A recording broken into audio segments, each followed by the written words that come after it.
Assalamualaikum warahmatullahi wabarakatuh. Pada kesempatan kali ini, saya akan menyampaikan konsep moral dan agama menurut Jean Piaget dan Lauren Colbert.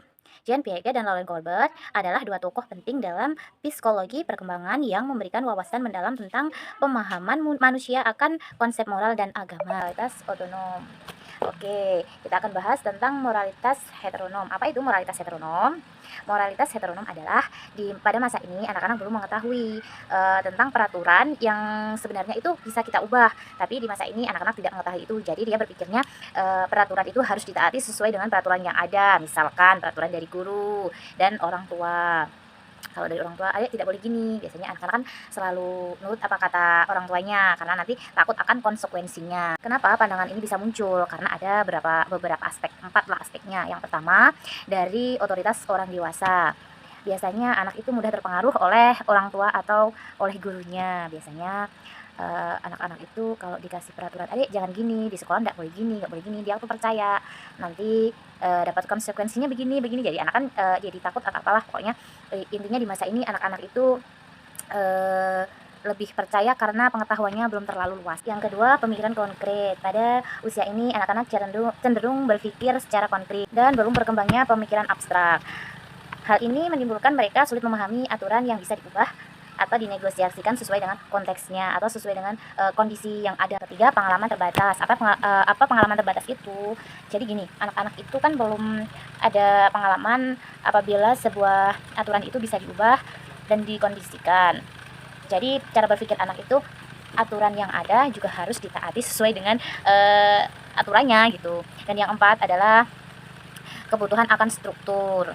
Biasanya anak-anak sering merasa aman dengan struktur yang ada. Contohnya apabila kita sedang main peran, biasanya di situ kan sudah ada aturan-aturan yang harus ditaati oleh anak. Nah, anak lebih merasa itu lebih aman untuk dia mengikuti sebuah mainan daripada tidak adanya aturan yang dipakai dalam bermain peran itu tadi. Dan yang kedua, tadi kan udah ke satu, moralitas heteronom ya. Jadi yang kedua ini adalah moralitas otonom. Apa itu moralitas otonom? Moralitas otonom adalah di mana anak-anak sudah mulai mengetahui bila aturan itu bisa diubah dan disesuaikan dengan konteks yang ada.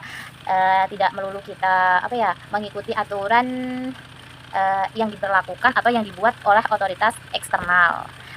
Pada masa ini anak-anak biasanya di usia 10 tahun ke atas mulai menyadari bahwa aturan dan hukuman bukanlah sesuatu yang tetap dan tidak bisa diubah, tetapi dapat dinegosiasikan berdasarkan prinsip keadilan dan kesejahteraan bersama.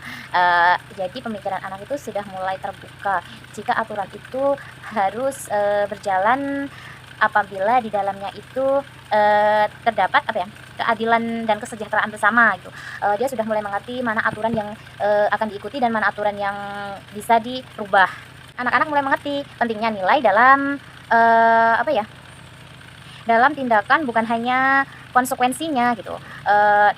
Jadi dia bertindak gimana, nanti konsekuensinya apa, itu dia sudah mulai mengerti. Kita juga sudah belajar kenapa aturan itu dibuat. Aturan dibuat untuk mensejahterakan keharmonisan sosial dan dapat disesuaikan dengan kebutuhan dan konsekuensinya. Jadi aturan yang dibuat itu bisa membuat kayak lingkungan itu harmonis atau malah sebaliknya gitu. Mereka sudah mulai mengerti. Moralitas otonom ini berkembang melalui interaksi sosial dan pengalaman pribadi.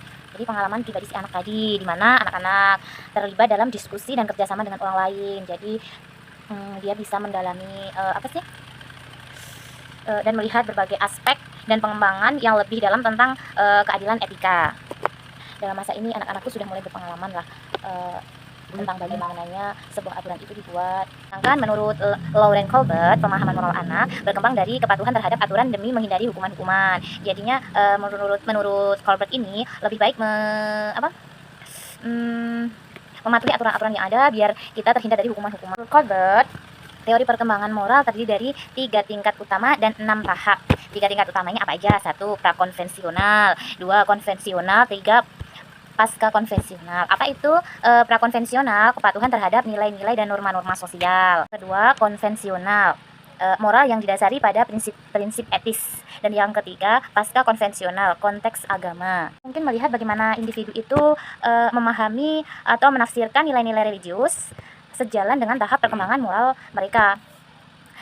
Perkiraan moral yang lebih dewasa membuat individu lebih kritis dan dan reflektif terhadap ajaran agama dan pemahaman yang lebih dalam daripada sekedar mengikuti aturan secara buta. Jadi menurutnya itu dia itu akan lebih kritis dengan aturan-aturan yang ada. Jadi kalau ada aturan begini, kenapa kok harus begini? Kita kenapa nggak begini, nggak begini? Jadi ada apa ya, pendapat-pendapat yang akan muncul gitu.